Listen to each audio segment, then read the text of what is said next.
Hey guys, welcome back to some more videos. Today shooting a video over here on the bed, mainly because all my computer stuff was over here, and I was like, well, instead of hooking it up over there, I'm gonna be lazy and kind of come over here and do it. So, sorry about me being lazy, but hey, still doing the video, still shooting a review. I know it's been a while since I've done an actual review. Mainly because I've been coming up with ideas. I've been doing a lot of thinking about future plans for the videos and for the channel. And you guys will actually be seeing this video a little bit later. Tonight I'm filming a lot of stuff. I'm filming a lot of reviews, filming a lot of different videos. I'm streaming tonight. And I'm getting a lot of stuff saved up for throughout the week. Because I really don't have time to be shooting videos every single day. So I'm just going to get videos saved up throughout the week. But I did have a lot of stuff to do tonight, so we could get started and, you know, let's have a fun night, sit down, do some movie reviews, watch some movies, watch some YouTube videos, just have a chill night. Got some sweet tea. Don't worry, I know it's in a red cup, but it's just sweet tea. I promise. But tonight we're going to be getting to a film that I really enjoy, and I've been doing a lot of these reviews because these are movies that I got from Scream Factory. Well, I didn't get them from the Scream Factory website. I actually got them from eBay because they're really good prices. This one was about maybe $18 for this. Maybe even cheaper than that. I know some of them are like $15, some of them are $18.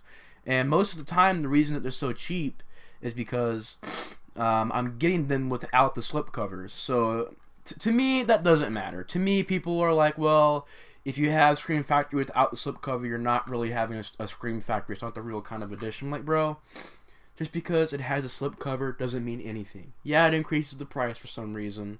I don't know why. It's just a paper slipcover. But for some reason, if you buy a Scream Factory DVD or Blu-ray or both and it doesn't have a slipcover, then, oh, you're not a true Scream Factory fan. I'm like, dude, while you're over here dropping $30 on it, I'm over here dropping 15, 18, 19. I don't know about that, man. And I'm still getting some good features, and I'm still getting a DVD and Blu-ray combo pack. So I'm kind of like thinking like, well, I mean, yeah, you got a slipcover, but let's be honest here, you know what I mean? But today we're getting to a review on a pretty classic horror film from 1980, and that is Motel Hell. Now, in this case, I like this artwork better. This is the custom artwork from Scream Factory. This is the Blu-ray and DVD combo pack. It takes all kinds of critters to make Farmer Vincent's fritters. And has very good artwork. Now, I have a really, really bad camera. I was going to shoot this review on my phone, but then I was like, well, you know, shooting videos on your phone, I'm just, to me, I don't know. Okay, you know what? I'll just say this. If you guys want me to make videos on my phone, because it's got a way better audio, well, way better video quality, about the same audio quality. But if you guys want me to shoot videos on my phone, let me know, because the video quality would be a lot better. But I'll leave that up to you guys, because I really didn't know if I should start shooting on my phone or keep it on my computer. But I'll let you guys decide for that one.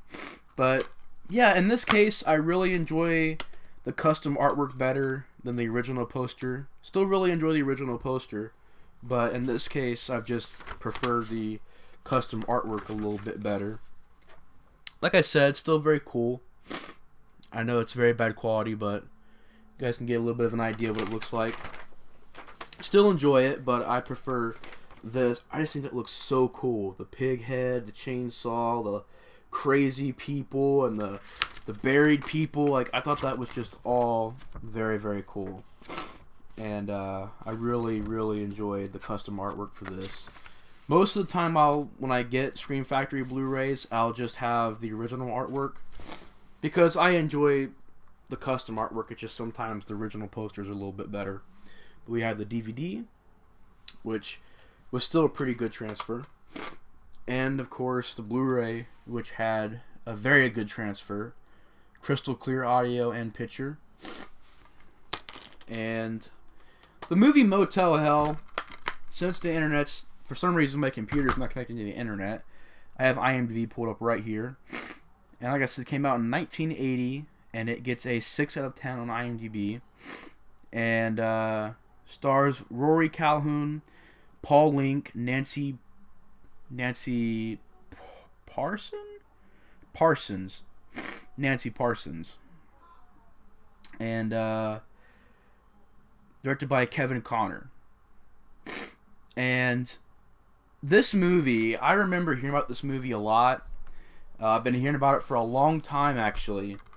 And it was recommended to me by a lot of people. By John, by Steve, a lot of people. And this Blu-ray was recommended to me by a lot of people. So, picking it up was a pretty cool thing. I really thought, like, wow, man, this is going to be such a fun experience. And I will say, this is actually a pretty decent film. I actually really enjoyed Motel Hell. I thought it was a pretty decent little film. And it has a really good story to it. Basically, what it's about is you have this guy named Farmer Vincent, and he has this smoked meat, this jerky that he sells. And him and this girl, I don't know if it's his sister, if it's his cousin, I can't remember. But they are running this hotel. And one night there's this girl who's riding this motorcycle with her boyfriend. They crash, and the boyfriend dies. And when she wakes up at the hotel, they take care of her. They feed her. They pretty much take her in and help her up. And then she kind of just stays there for a while. You get introduced to the sheriff character, who is, I think, like a nephew to Farmer Vincent. And basically, this guy Farmer Vincent, he has this very famous, worldwide famous beef jerky that's just supposed to be the best beef jerky of all time. And basically what they're doing is they are kidnapping people, and they're cutting their vocal cords out, and they buried them in the back of their motel. And they basically keep them back there until they feel like they're ready enough to get used for beef jerky. And so we have this really crazy idea of these people using human flesh in their beef jerky. Well, in their human jerky, if you want to get technical.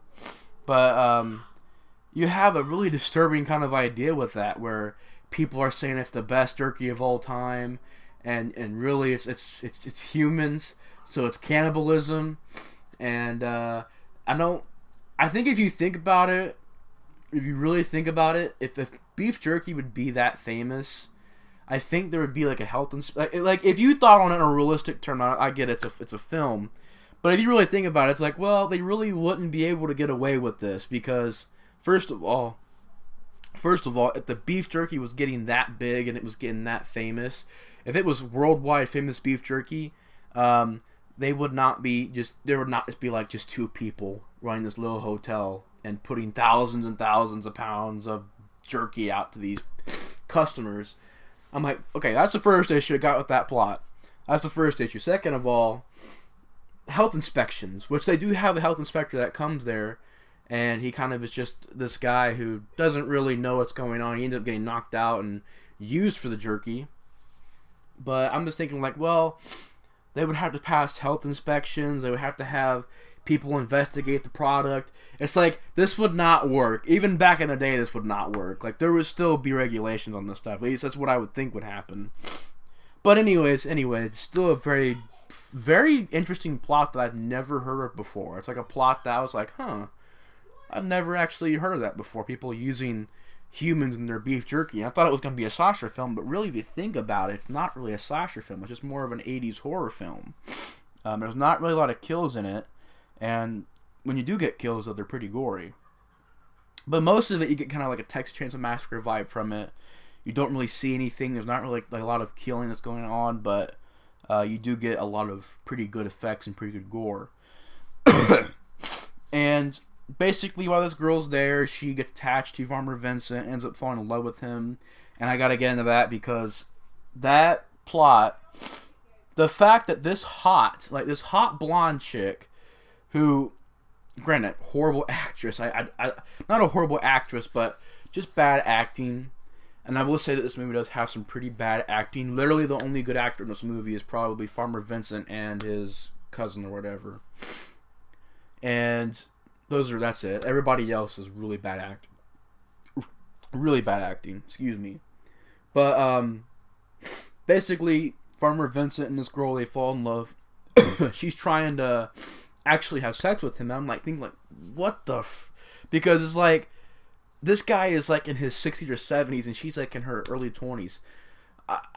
And she's in love. She's not just wanting to screw him. She's actually in love with this guy. Like, she's wanting to get married with him, and she's in love with him. I'm like, I'm sorry. I know that you've been trying to build this relationship up in the entire film. And Farmer Vince is actually a really good character, and she's a good character. And you've been trying to build this up, but this just does not work for me. It just does not work. And it's a very forced part of the plot that I just could not get into. I thought it was just really forced. But as the movie goes on, eventually the people that are buried out back escape, and you have the girl find out the secret to this family, and then the sheriff finds out the secret to the family. And you have a pretty good third act where they're trying to convince her to join them, and she's battling back, and the sheriff shows up. Kind of an asshole at first, but he's trying to redeem himself at the end of the movie. You know, a really cool chainsaw scene where they're battling with the chainsaws. Kind of reminded me of Texas Massacre Part 2, which, you know, could copy from this movie, because you have a chainsaw fight in that movie as well. Only in that movie you have Dennis Hopper having a freaking 8-foot chainsaw, and then having 2 little chainsaws and hoisters. And this movie, it's a guy in a pig head with a huge chainsaw battling another guy with like a normal chainsaw. And you have like a really good ending where the cousin, you know, she gets killed by these people. These people that were buried in the back of the hotel. And then Farmer Vincent gets killed by his cousin, and his final words are actually, he's just sitting there. He's like, I have a confession. I used preservatives. And it's just such a great classic line. And then he dies, and then, you know, the girl and the sheriff go off, and it's pretty much the end of the film. And I will say this. It's a very straightforward film, has some pretty good effects. You see a lot of people getting hacked up, and you get a lot of, like, them, you know, just dismembering people and stuff like that. Not really a lot of death scenes, but some still very good effects. Certain scenes that I really enjoyed, like, I like the end of the film where it's that classic scene where he comes out wearing the pig head.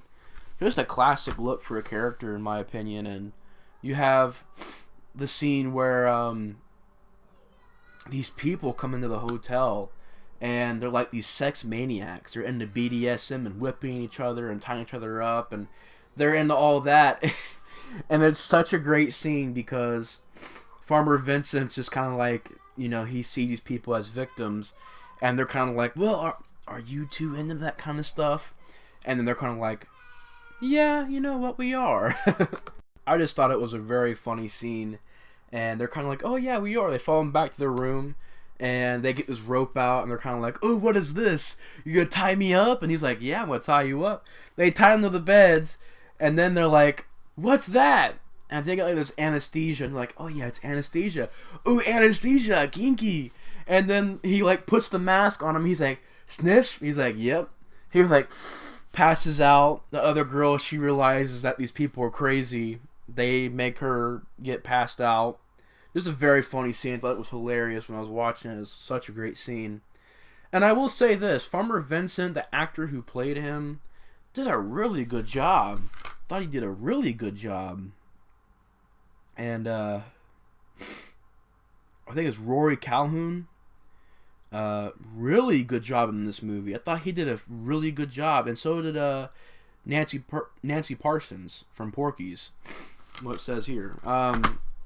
They both did a great job. They played great psychos. They seemed like people. What made their psychos different than other crazy psychos in other horror films is that they don't really just kill people for no reason. They don't go crazy for no reason. They're kind of just doing it for this jerky that they're trying to sell. And it makes it very different, very interesting, to the point to where they're even trying to help this girl out. They're not trying to kill her at all. They're just trying to help her out. And it was interesting. It was very interesting. But I can't really say that. It's kind of like Terror Train, where it's good, but I can't say that I absolutely loved it and I will watch it a million times. No, it's kind of like one of those movies where I enjoyed it. It was a good watch. It had a couple problems for me. It dragged a lot. Certain parts of the plot I couldn't get into. there was a lot of just, for me, like, dead runtime. The movie is, I think, 100 and something minutes long, and that's way too long. I'm sorry. For an 80s, for a 1980 horror film, I won't say slasher film, but for a horror film to be over 100 and something, 101 minutes long, I think that's a little too long. The runtime is a really big issue in the movie. There's a lot of dead runtime. It gets very boring. Acting is pretty bad from the other members of the cast, including the lead girl. You had that stupid subplot that I just thought was horribly idiotic that you couldn't even buy. I'm just sorry. I know that there's some young girls who are into that, you know, or some young, like, there are younger women that are interested in older men, but in this case, in this movie, it just felt very forced. It was kind of like, I don't know, where her boyfriend just died, and she's falling in love with this old guy who she barely knows. It was just kind of like really weird, and I don't know. It's a film that has, like I said, I mean, I didn't really remember that much of the score. It's not really a slasher film. It's just kind of a movie that I thought was good. You know, it wasn't great. It wasn't amazing in my opinion, but it's a good little horror film from 1980, and I thought it was pretty good for what it is. But I wouldn't necessarily say it's a classic. I know at the beginning of the video I probably said it was a classic, but I would say maybe it's just a pretty good movie. Just an average kind of okay horror film. But anyways, let me know your guys' opinions on the film in the comments below. Hope you guys enjoyed the video, and I will see you guys on the next one. So Horror Explorer of Horror is out, and I will see you guys in the next video. Bye!